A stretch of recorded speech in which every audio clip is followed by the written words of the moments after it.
Journey to the Center of the Earth by Jules Verne. Chapter 33. Our Route Reversed. Here ends what I call my journal of our voyage on board the raft, which journal was happily saved from the wreck. I proceed with my narrative as I did before I commenced my daily notes.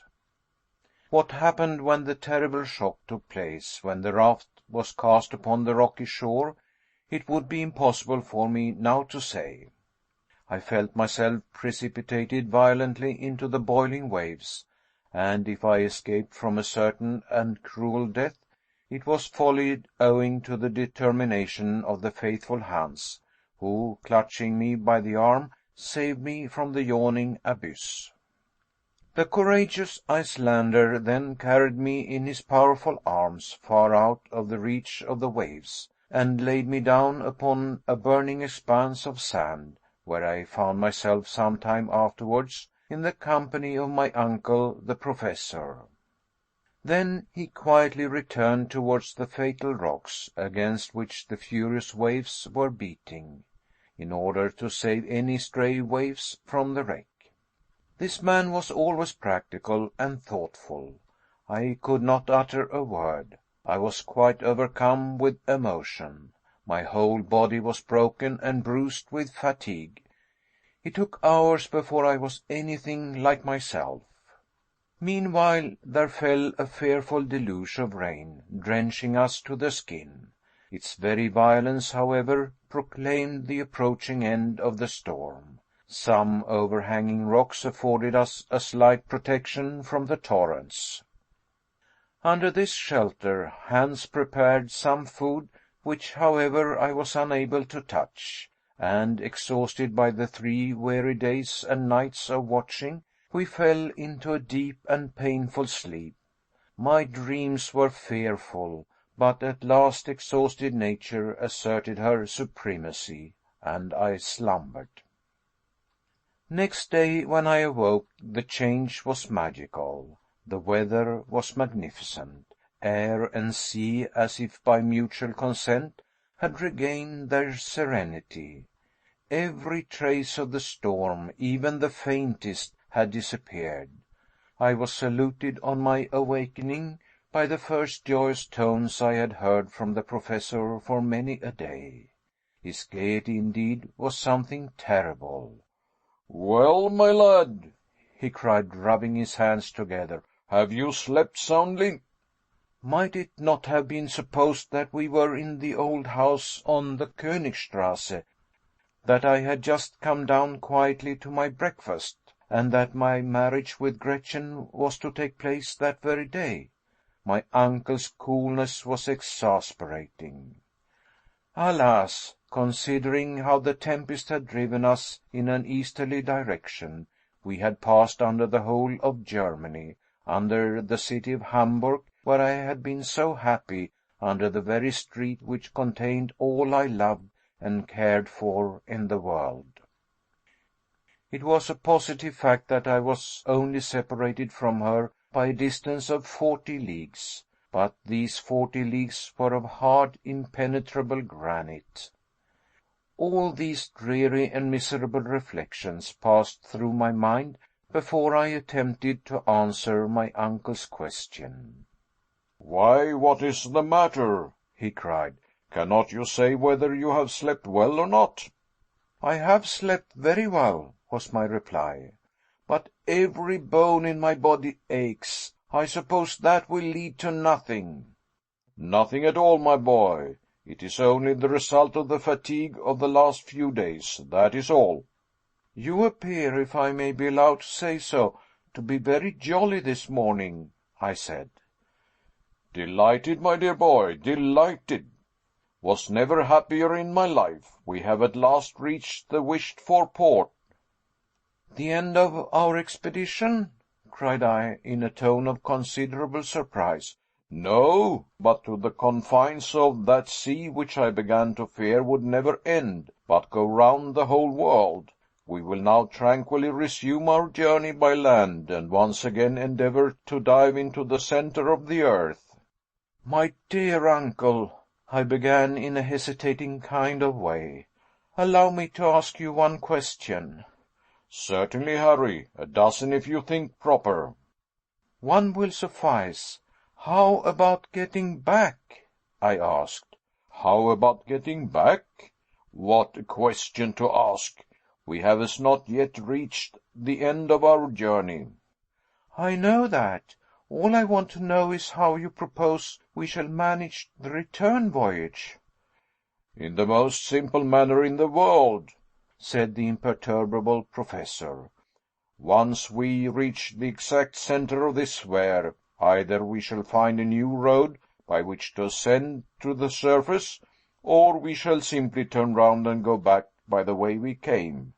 I have every reason to believe that while we are traveling forward, it will not close behind us." "Then one of the first matters to see to will be to repair the raft," was my rather melancholy response.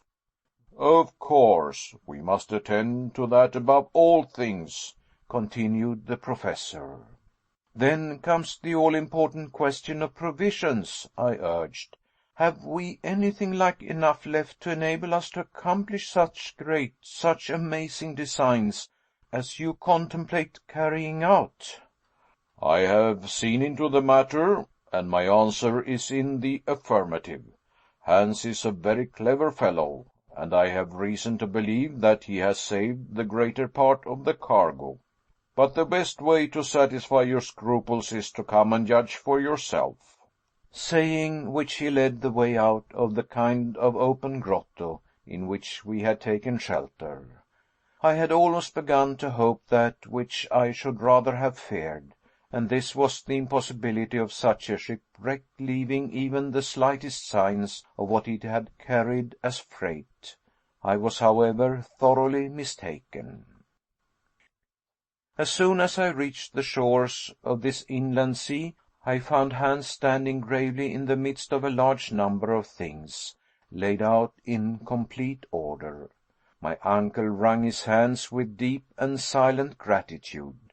His heart was too full for speech. This man, whose superhuman devotion to his employers I not only never saw surpassed, nor even equaled, had been hard at work all the time we slept, and at the risk of his life had succeeded in saving the most precious articles of our cargo. Of course, under the circumstances, we necessarily experienced several severe losses. Our weapons had wholly vanished, but experience had taught us to do without them. The provision of powder had, however, remained intact, after having narrowly escaped blowing us all to atoms in the storm. "Well," said the Professor, who was now ready to make the best of everything, "as we have no guns, all we have to do is to give up all idea of hunting." "Yes, my dear sir, we can do without them, but what about all our instruments?" "Here is the manometer, the most useful of all, and which I gladly accept in lieu of the rest. With it alone I can calculate the depth as we proceed. By its means alone I shall be able to decide when we have reached the center of the earth. Ha ha! But for this little instrument we might make a mistake, and run the risk of coming out at the antipodes." All this was said amid bursts of unnatural laughter. "But the compass!" I cried. "Without that, what can we do?" "Here it is, safe and sound," he cried with real joy. "Ah, ha, ha! And here we have the chronometer and the thermometers. Hans, the hunter, is indeed an invaluable man." It was impossible to deny this fact. As far as the nautical and other instruments were concerned, nothing was wanting. Then, on further examination, I found ladders, cords, pickaxes, crowbars, and shovels, all scattered about on the shore. There was, however, finally the most important question of all, and that was provisions. "But what are we to do for food?" I asked. "Let us see to the commissariat department," replied my uncle gravely. The boxes which contained our supply of food for the voyage were placed in a row along the strand, and were in a capital state of preservation.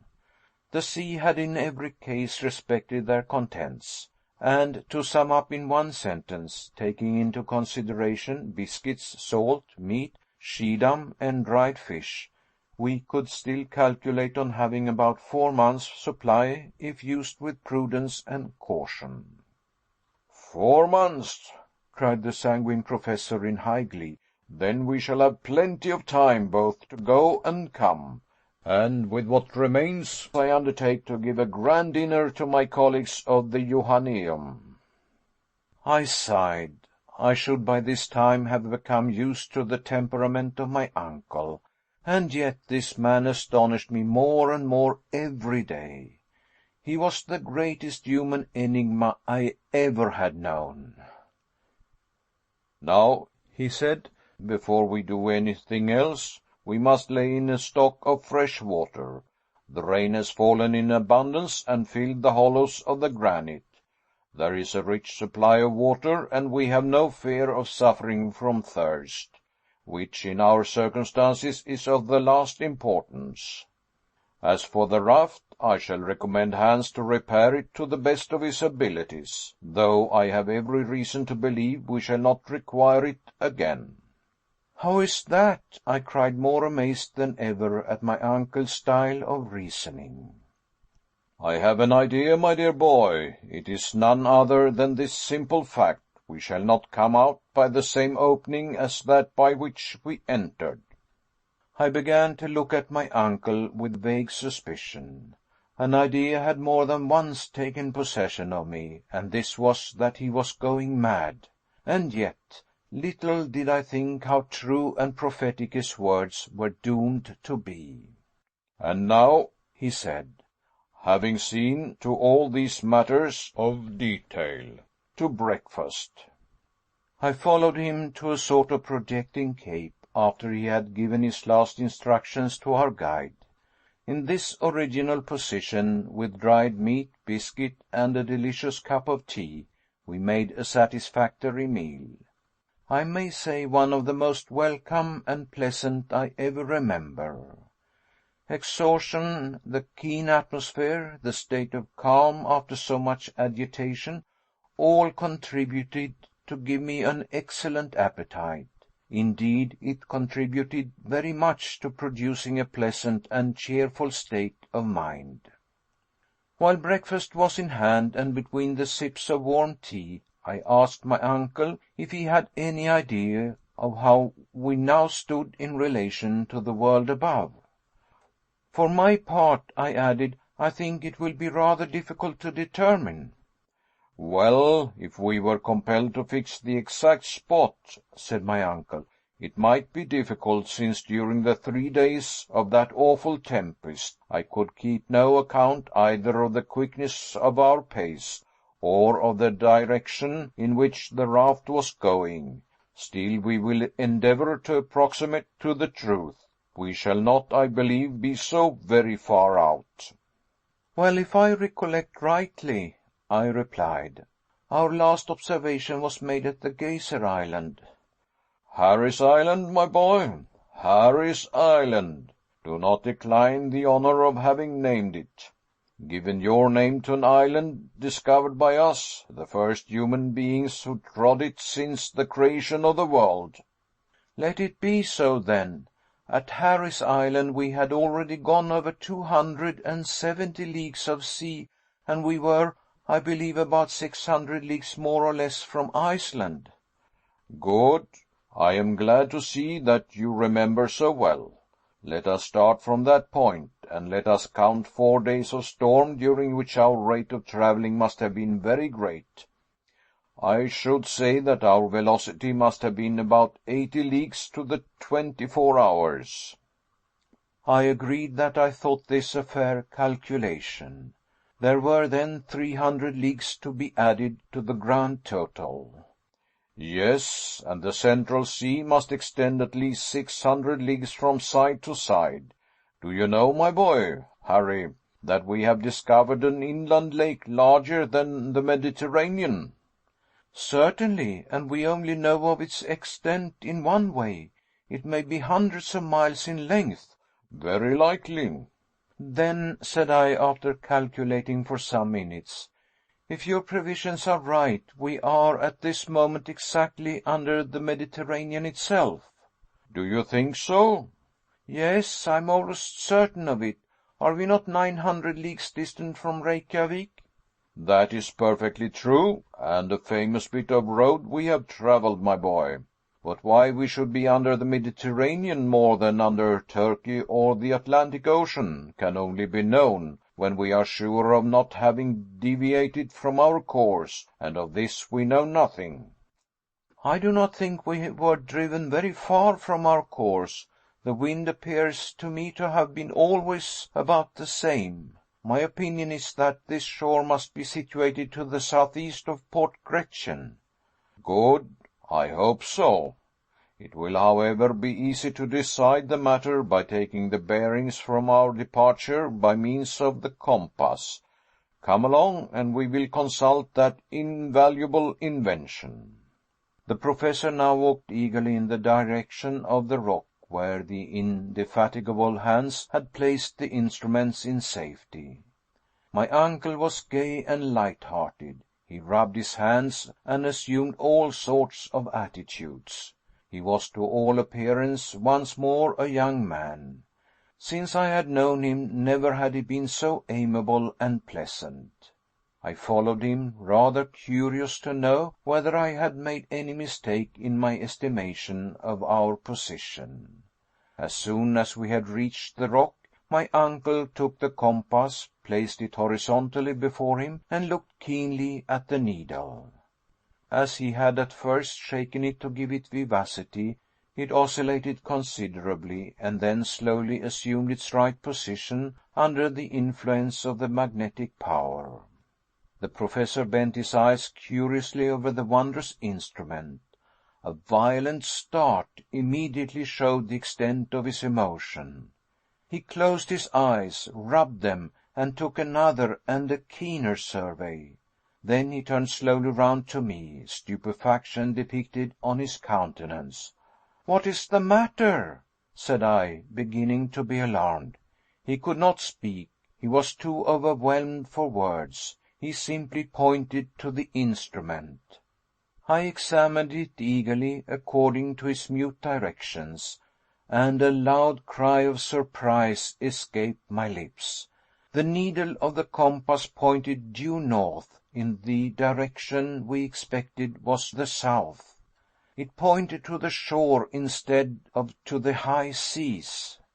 I shook the compass. I examined it with a curious and anxious eye. It was in a state of perfection. No blemish in any way explained the phenomenon. Whatever position we forced the needle into, it returned invariably to the same unexpected point. It was useless attempting to conceal from ourselves the fatal truth. There could be no doubt about it, unwelcome as was the fact, that during the tempest there had been a sudden slant of wind, of which we had been unable to take any account, and thus the raft had carried us back to the shores we had left, apparently forever, so many days before. End of chapter 33. Read by Lars Rolander.